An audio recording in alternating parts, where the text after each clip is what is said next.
I feel, because this teaching of anattā, no self, by the Buddha is so central for the Zen tradition that I, in a way, dared on and off over the past 2 months in Akatsin Zen no, but also in Zen in English, to bring up Dogen Zenji's wonderful teaching, to study Zen or to study the Buddha way is to study the self. To study the self is to forget the self. To forget the self is to be actualized by myriad things. When actualized by myriad things, your body and mind and the bodies and minds of others drop away. This actualization leaves no trace behind, and this no trace continues endlessly.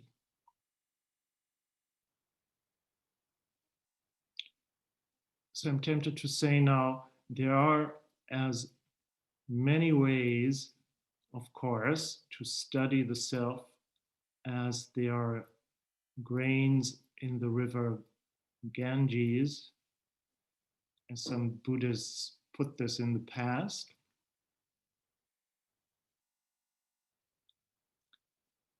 However, I want to suggest to you, and try it out in a way experimentally, a very specific path of studying the self tonight.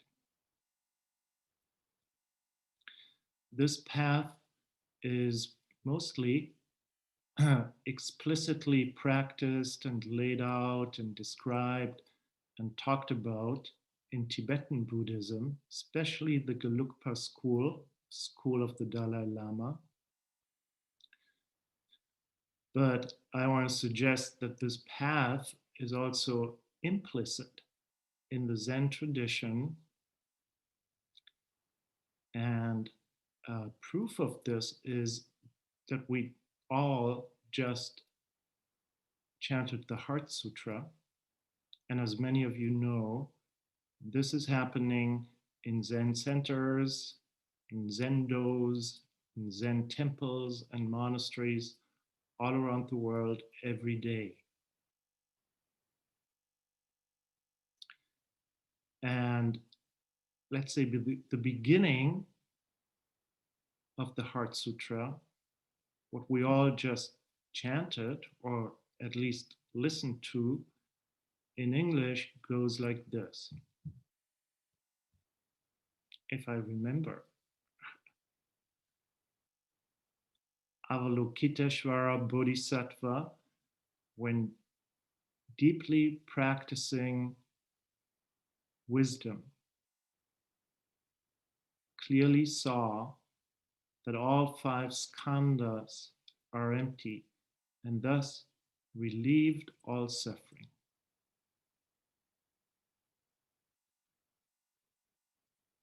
So Avalokiteshvara Bodhisattva, the Bodhisattva of compassion, practiced zazen. That's what I'm suggesting to you. And she studied, she looked at, with her quiet, peaceful mind, she looked at the 5 skandhas, and she clearly saw that there was no separate, permanent self within the 5 skandhas just happening. And thus suffering was relieved for her, but she also found this path which she has been teaching incessantly from her big compassionate heart, so that human beings can find the reality of deep connectedness and sisterly and brotherly love.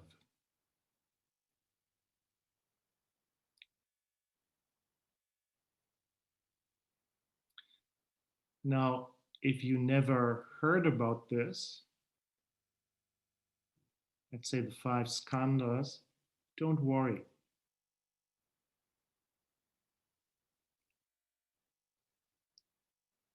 We will look at them directly in a minute.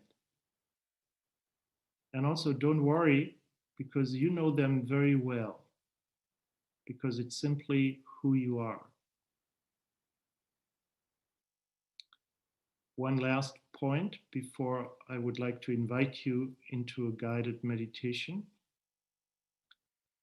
Sometimes it's being said and also written in texts that the 5 skandhas, skandha is a technical term in Buddhism, Sanskrit, and it simply means heap or bundle. Sometimes it's also translated as aggregate. I guess aggregate is something like a heap or a bundle.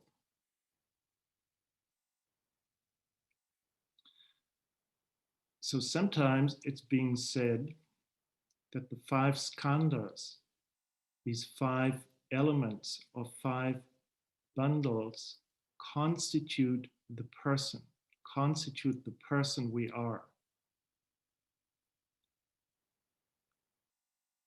Forgive me for saying this. I think this is not really correct. Yes, the 5 skandhas describe the person,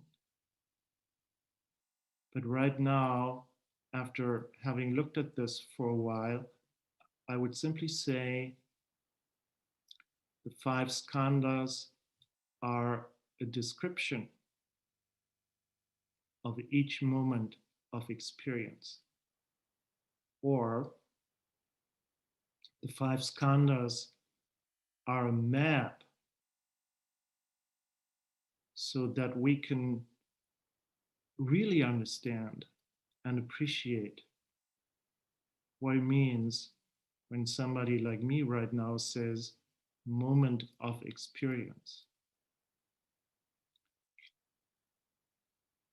And a short explanation for this statement for maybe some of you who have been studying the skandhas. It's already in the Heart Sutra that the description of the skandhas goes beyond the person. Just think of the sentence when the Heart Sutra it says, no eye, no ear, no nose, no tongue, no body, no mind. Here the Heart Sutra refers to the first skandha, bodily form, but it also includes what touches the sense organs. It also says no sight, no sound, or no color, no sound. Now my memory is failing. Sound, no smell, no taste, and no touch.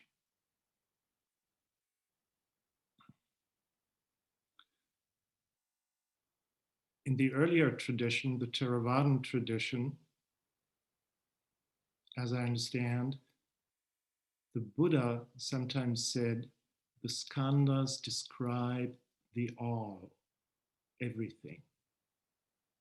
So from that, I conclude the skandhas are a description for this very moment of experience, unhindered experience, in which we can see, if we look deeply, like Avalokiteshvara Bodhisattva, that there is no separation between the I and what the I perceives, no separation between the ear and what the ear perceives, and so on. No separation between you and the rest of the universe. This is actually the teaching of the skandhas. Now, can we realize this? I would say yes. Are you up for realizing it? You have to say, I can only very humbly suggest we do a brief meditation on this thing now called the 5 skandhas. Here we go.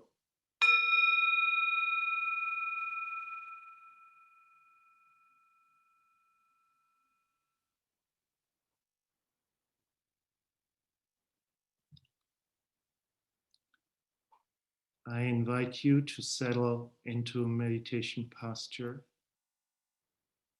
that's comfortable for you, where without trying too hard, your back can be upright, your chest receptive for whatever comes. And to begin, I also invite you to take 3 very deep breaths. There can be voice on the out breath. And without thinking too much, just let go. Whatever still might be stopping you from being fully present.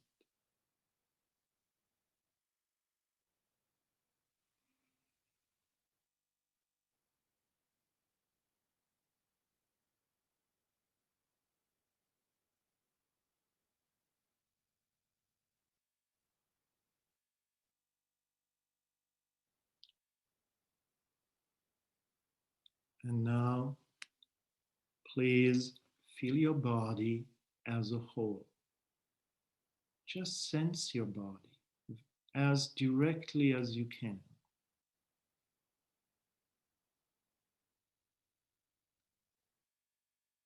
When thoughts come up,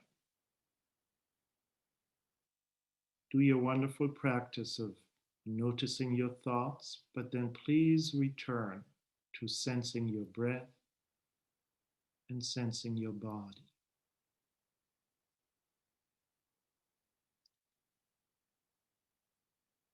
Now, what we call the body is touch.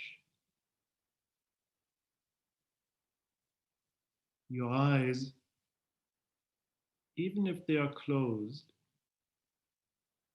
but just as a little experiment, you might want to open them a little. If you want to keep them closed, that's fine. Your eyes are touched by something. Simply call it color and form.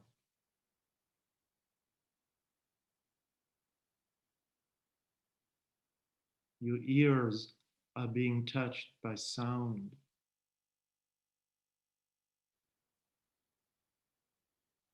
Become aware of your hearing.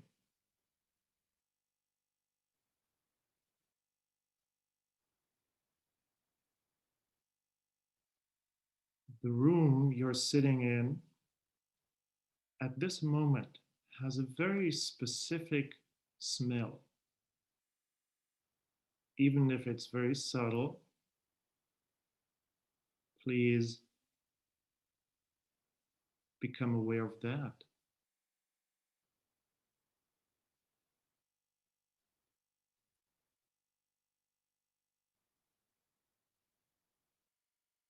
Please sense your mouth, your tongue.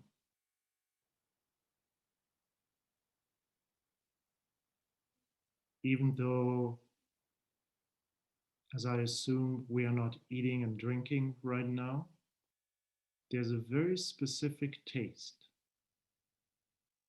Can you notice it?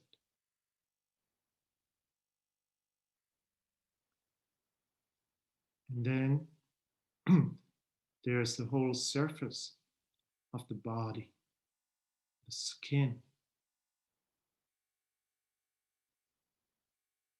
For example, feel the touch between your thighs and your pelvis and whatever it is you're sitting on. Just feel the touch, sense it as directly as you can, and stay relaxed and stay in your breath. Just sense. Of course, the body is touched by much more. For example, a feeling of warmth or coolness. Can you get in touch with that touch?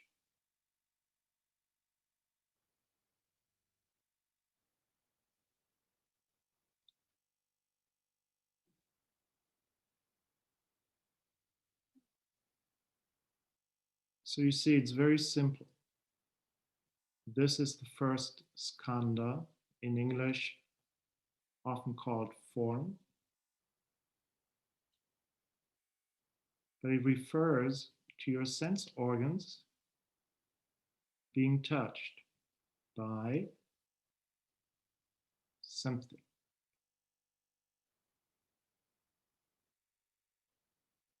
As much as you can, without trying too hard, feel your entire body in this way, being touched, and how whatever it is that comes to you and touches you changes all the time.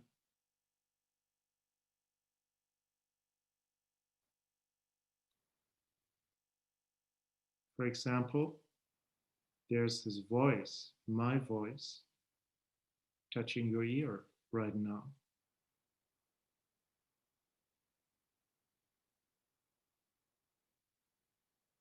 And here's a question. If you can, don't think too much about it. Like Avalokiteshvara herself.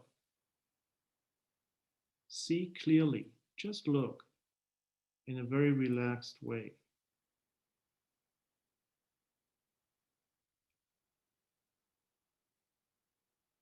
Where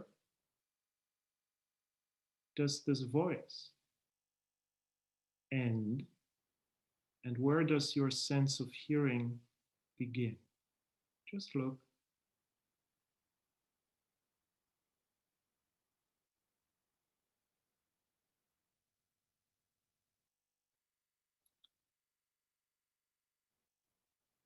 If all this becomes too complex, you can always return to the anchor of concentrating on your breath.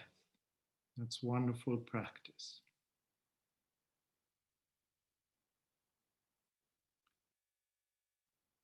Now, second skandha, you could call it sensation. Let's see if you can find this in your experience. So, our body, the sense organs, are always being touched. And right the next split second, there is something else. There's a kind of evaluation.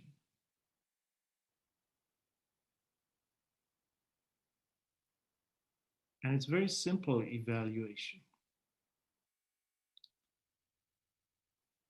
Pleasant, unpleasant, or maybe a mix, and we are not so sure how we feel about this thing touching us.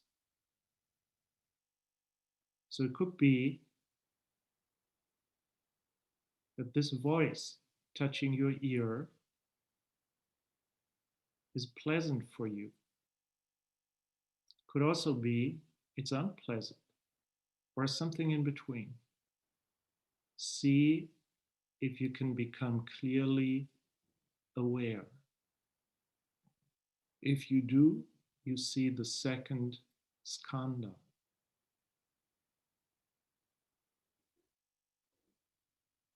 Sensation. And now I have a question, and again, It's a very peaceful mind. Just look at it. Don't think too much about it. This process of evaluating your immediate experience, is this the self?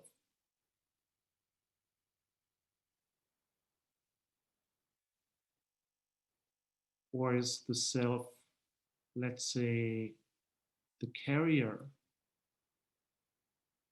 of this experience of pleasant, unpleasant? And if so, where is it?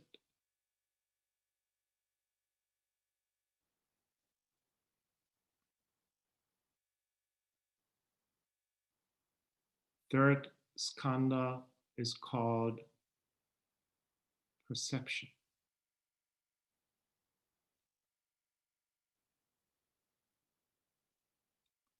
Here it gets very interesting. We can really start seeing the active role of the human mind in every moment of experience.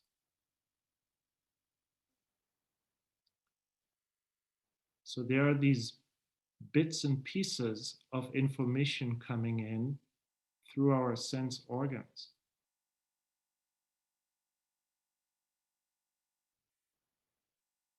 Often 5 bits and pieces.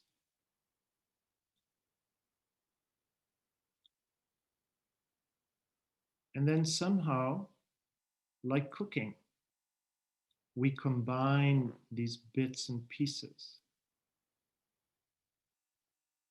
And then we have a perception, an awareness of what they are. For example, right now, you get one piece, this voice. But somehow you know it's Bernd's voice. The voice is very direct, it's just sound. But you knowing it's Bernd's voice, it's perception. It's how we give meaning to each moment of experience. It's where the mind, and this is mostly unconscious to us, attaches a concept to the bits and pieces.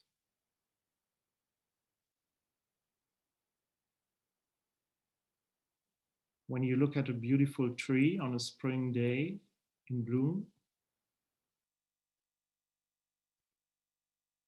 and you might smell it and hear it with the bees buzzing in it, and touch the bark. All this is disjunct information. But some activity in your mind adds it up, and you name it and know it as a beautiful tree.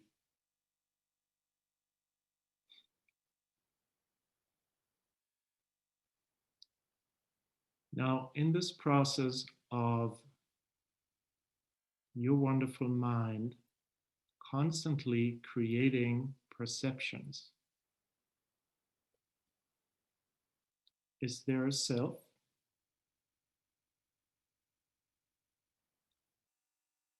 Or is the self maybe the creator of these perceptions? But if so, where is the self? Can you find it?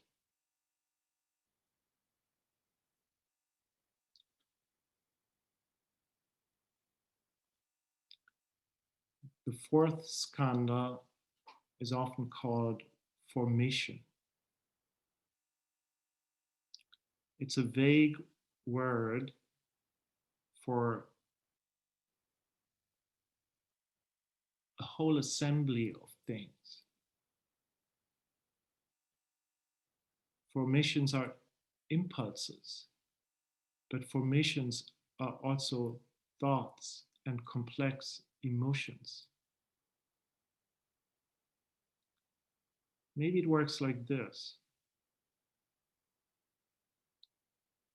we have and we co-create these perceptions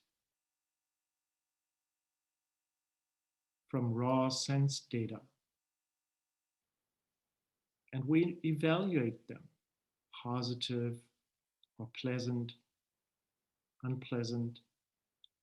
And then as human being, we have impulses, especially the impulse to either hold on to something that is pleasant or to change or kind of not experience or get away from a perception that's unpleasant. See if you can find this right now.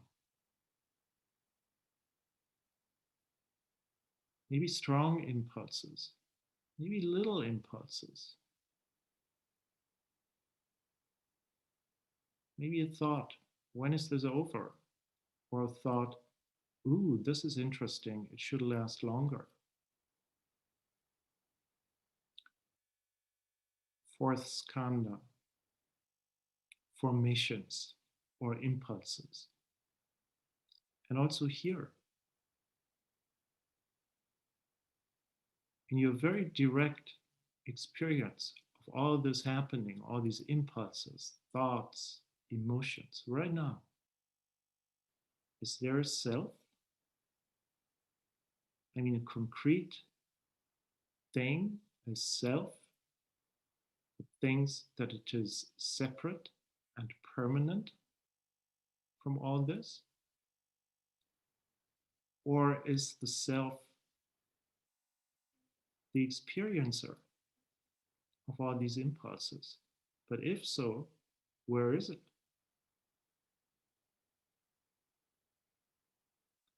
The fifth and last skandha is consciousness itself. It's the most powerful, and at the same time, it's the most subtle to perceive. Let me try to assist you. So all the time, all this stuff is coming in through our five senses. And then we evaluate this. And then we have perceptions and labels and impulses. This is going on incessantly, every moment, all the time. Why doesn't our life just fall apart into bits and pieces all the time? Why do we have some kind of sense of this moment of experience is some kind of a whole?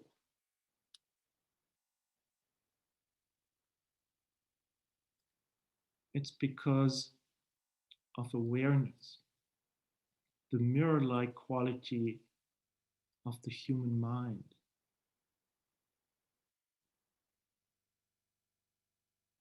In order to know, to be aware, to experience, all this stuff, all these other skandhas have to be reflected within awareness.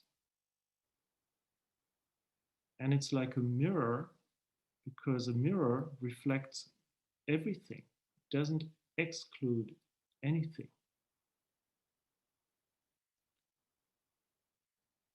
See if you can directly sense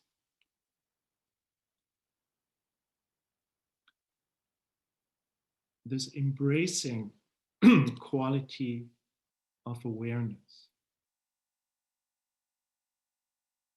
It's like a frame around all the other experiences, so that we can get a sense of this as a complete moment that has some kind of meaning, even if we don't know what the meaning is. But also here, is there a self in consciousness? Or is there a self having a consciousness? But then,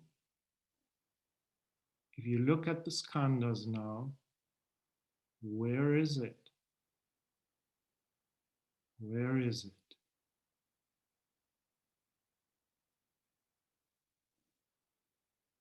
I invite you to rest in awareness of the skandhas for a few more breaths.